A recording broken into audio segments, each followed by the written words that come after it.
significa que el pueblo dominicano tenga su propia aerolínea. Significa poder iniciar tu día en el Carnaval de La Vega y terminarlo bailando en Colombia. Es poder salir de tu gimnasio en Naco para por la tarde escalar un volcán en El Salvador. Ver el amanecer en Las Terrenas y el atardecer en Cancún, Aruba o Curazao. Con tarifas desde $158 ida y vuelta, significa dejar de soñar y comenzar a volar. Precios accesibles, aviones nuevos. Muchos destinos, vuelos directos. Vamos arriba. ¡Vamos arriba! Vamos arriba. Arayet.com.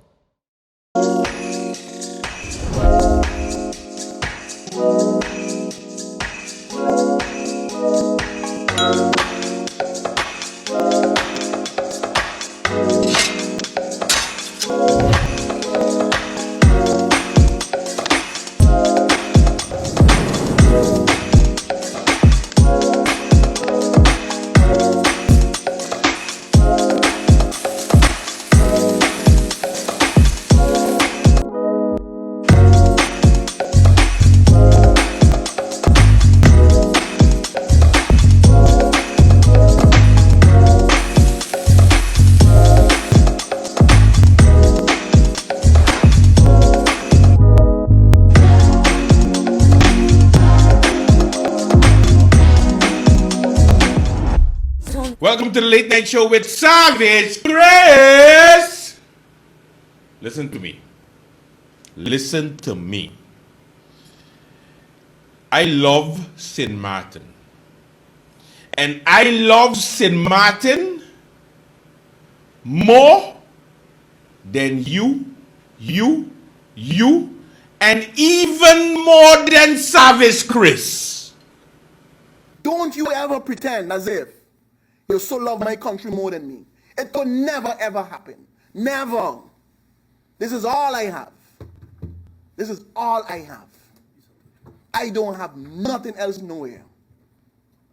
Nothing else nowhere. So when you get up in a press briefing and you talk about how members of parliament doing this and doing that and putting the country in jeopardy and doing this, absolutely. Look, listen, stop it. No, don't do it. It's unbecoming. This is my country. All my children are born here. Wife, girlfriend, side chick, this chick, all of them, every one of them from here. All. Okay, you're right. You win. All. Let me continue my cranberry and black label. I'm sorry. I apologize. You win, sir. You win, good sir. You are the winner. All right. So today on the Late Night Show, allow me to give you highlights of the Tuesdays body debate, because bodies dropped on the ground when Savage Chris, Member of Parliament Christopher Emmanuel, came out and gave an hour and change presentation dismantling every single member of the Council of Ministers. Now, of course, some got away, but some got it. All.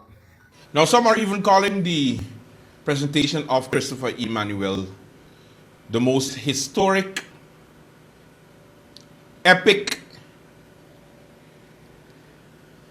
embodiment, if that's a word, of savagery at its best during the parliamentary meeting. Now, some say it's a little bit too much for their stomach. It was overdone. He should have more respect. Some are saying, yes, say it as you can. I'm saying, I want more, Chris. I want more. It was so good. Time for your Savage Chris highlight. Get ready. Sit back. Savage Chris! You are telling me and you're telling the honorable members of parliament, and you're telling the general public that the World Bank, for crying out loud, minister, that the World Bank is coming into St. Martin to do fire suppression on the landfill. That's it? That's it. Then my question to you, honorable minister, show me in the budget, what are you going to do with the tires? What are you going to do with the pallets? What are you going to do with the batteries? What are you going to do with the white stuff? What are you going to do with all those things? And if you're telling me, yeah, that you're going to ship it out, gracefully, Madam Chair, show me in the budget the cost to do that. Because in your budget, it is zero. Not one guilder is put aside, set aside to deal with anything from the Ministry of Brummy, from the government of St. Martin. Savage grace! We don't see something is wrong with the cost and the amount of money that we spend to send patients to Colombia, simply because, and here's the thing, how is it that we can take patients from this country, send them to Colombia to see Luis Ramon Perez, a heart specialist, to see Gustav Samos, to see Felipe Gonzalez, and we spend millions sending them to Colombia? 1 month, 2 months, half a year, 1 whole year, St. Martin patients are still in Colombia. All of them can go and see those renowned doctors in Colombia. But St. Martin cannot bring Ramon Samon Gonzalez to St. Martin. How? How is it possible the same doctor that we are sending our patients to, the same specialist that we are sending our patients to in Colombia for treatment, that same individual, that one doctor working in those hospitals in Colombia, we cannot bring that same one doctor from Colombia to St. Martin because his degree ain't recognized. So if his degree is not recognized to bring him St. Martin, how in the world, minister, explain this to me? His degree is recognized for to send St. Martin patients to him in Colombia. How?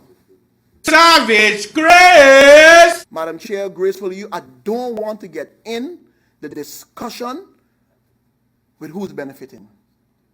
I don't want to do it. But you know, sometimes because this is a double budget, you just have one good angel on one side and the bad angel on the other side. Well, the bad one on the other side is poking me right now with a trident and saying, say it, talk it, say the truth, talk the word. But no, I'm going to listen to the good one today.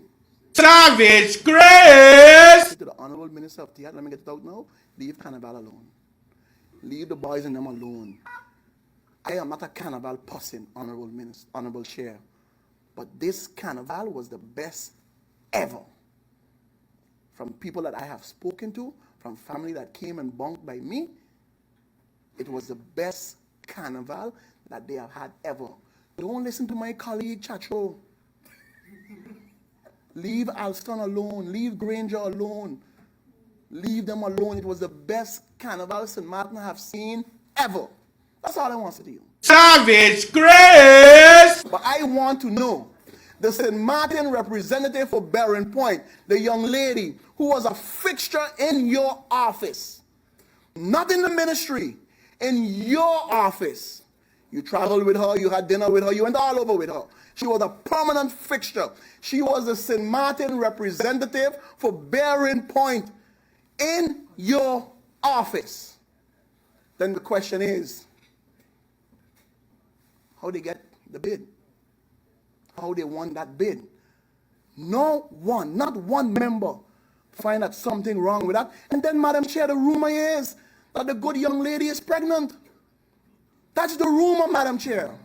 MP Emmanuel, now I need to ask you to leave the persons and Okay, personalities we can do that. out, please, and just don't let it become insulting to anyone, because then I will have to ask you. My apologies, Madam Chair, and I can change the tone of that. Thank you, MP. Okay? Honorable Minister, where's the person today representing Bearing Point? Where? I can understand the concern, and I know exactly why the Honorable Chair has asked me not to go down the road where I want to go. And I would not do it out of respect. I would not do it. Savage Grace! So tonight here, I'm not going to call the Prime Minister a liar. I'm not going to say it. I'm simply going to say inconsistencies. Inconsistencies. Madam Chair, I don't want to say what Murray would say. Well, that is I'll say. That was inconsistent. That, Madam Chair. Because today we know from her own colleague, the Minister of Justice, and also from the Vice President of the World Bank, said that the monies to repair the Phillipsburg prison and the Simpson Bay prison is coming from the trust fund. It's coming from the World Bank. It's coming from there. And when we asked the Honorable Prime Minister, she said no. When we asked the Honorable Prime Minister, Madam Chair, the assessment that is being done by the adjusters concerning the library, give us a figure. How much is it? What is being done? My colleague made mention. The Prime Minister said she don't know. She herself is waiting for an answer. We are going to know on this certain date, and when she knows, we will know. We're still waiting. But the next day, the Honorable Minister of Education came into Parliament, and we asked him the same question. And he said, 550,000, and it could go up to 783,600, but please note... Wycliffe, did you really say that? Yes, I'm a pastor. I don't like it. But why would you sell me out? Because I don't like you. I want your job. Don't you understand? I want to be Prime Minister. God says so. Savage Grace! I'm pointing my finger at the Honorable Minister, Prime Minister, and also at the Minister of Justice. Madam Chair, today from April 16th, I believe, or even earlier, there are 3 Colombians that are in holding cells here in St. Martin. Cubans. 3. That tried to commit suicide in our prisons. It was a bloodbath in the prison. They wrote Viva la Cuba in blood on the walls in the prisons. They are locked up. You know why they are locked up, Madam Chair? They were working in St. Martin, working. And when they asked for their pay, the good gentleman, whoever he is, I know he be, called immigration for them, and they are locked up. My question now, honorable ministers, gracefully, Madam Chair, what would have happened if they had died in prison? What would have happened if they had died in prison? And up to this present day, Honorable Chair Lady, you hear not one word in terms of the health concern from the Minister of Health. You heard not one word in terms of the international community and the human rights of these prisoners from the Prime Minister. Up to this present day, you hear nothing about the conditions of the one lady and the 2 gentlemen in the prison of these Cubans from the Minister of Justice. Not one word. But we are holding them because they're illegal in the country. But crying out loud, Madam Chair, every Colombian walking on St. Martin is illegal in this country, but yet they are free. Venezuelans. But yet they are free. Every Venezuelans. But yet they are free to walk about in this country because of whatever amnesty there is based on their current situation.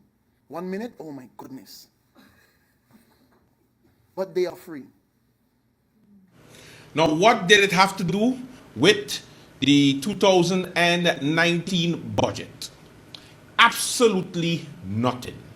But it was entertaining and it filled my entire opening of the show. So, thank you so much, Chris.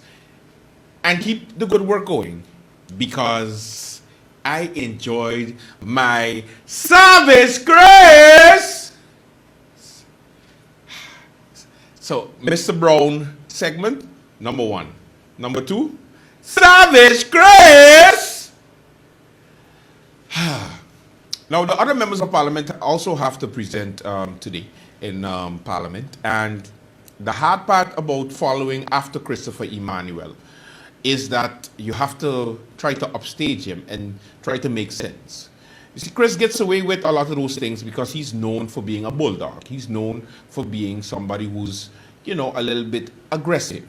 And sometimes he says things that gets him in trouble, but he doesn't care because he's not there to deal with anybody's feelings. He's there to tell you how it is, how he sees it, and what he expects from you. So, the other members of parliament have a very hard time in the second round, in the upcoming second round, of what to do exactly, because you have to try to top off Savage Chris, and it's impossible. All right? So, what's going to happen right now is that I want to give the members of parliament some suggestions as to what to say in parliament to get more coverage of their presentation. Number 1, you have to say something that is completely outrageous so that it can start trending and people can start to make memes out of it. So say something like, I don't wear jockeys during presentations, but I pay attention. Makes you go like, what? Ladies in parliament, say something like, when I cross the stoplight, I notice the stoplight wasn't there. But is the stoplight really there, or is it just in our head? You notice? Yeah? So think about something that is completely ridiculous, like, say, peanut butter, watermelon, and also marshmallows is good on camping trips, but I've never been camping. You see? You're like, whoa! Viral. Did you hear what this MP just said? It's a win-win. I must say, I feel for the ministers who have to sit there and be insulted all day for a couple of days. That's basically my favorite part of budget meetings, because most of the time the ministers have like a big mouth during the year. And they like, oh, members of parliament should do this and members of parliament should do that. And then when you're in front of members of parliament, you like, well, why are you so hard on me? Anyway, late night show with Andrew Dick. Let's begin. We have a good show for you, whatever is left of the show. So, let's make it a good one.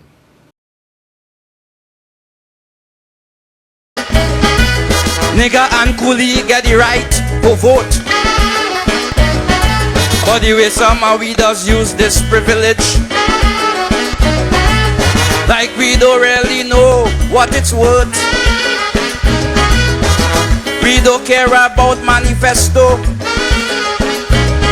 Sometimes we don't even know who is the candidate. But if our next election call tomorrow, you know we run in to participate. You know why? Some vote for party, some vote for race.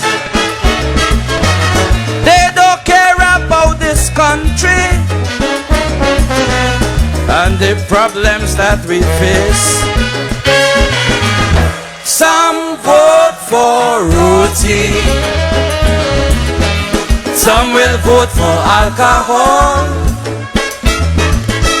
some will vote for a Josie, and some don't vote at all.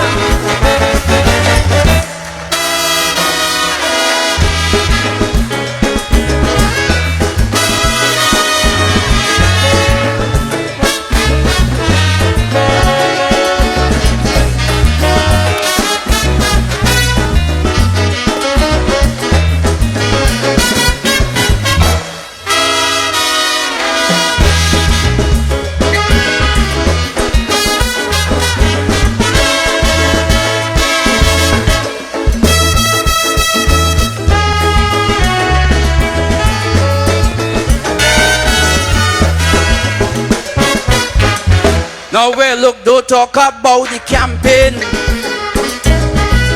Some of them speakers could give you gripe. Just imagine one night.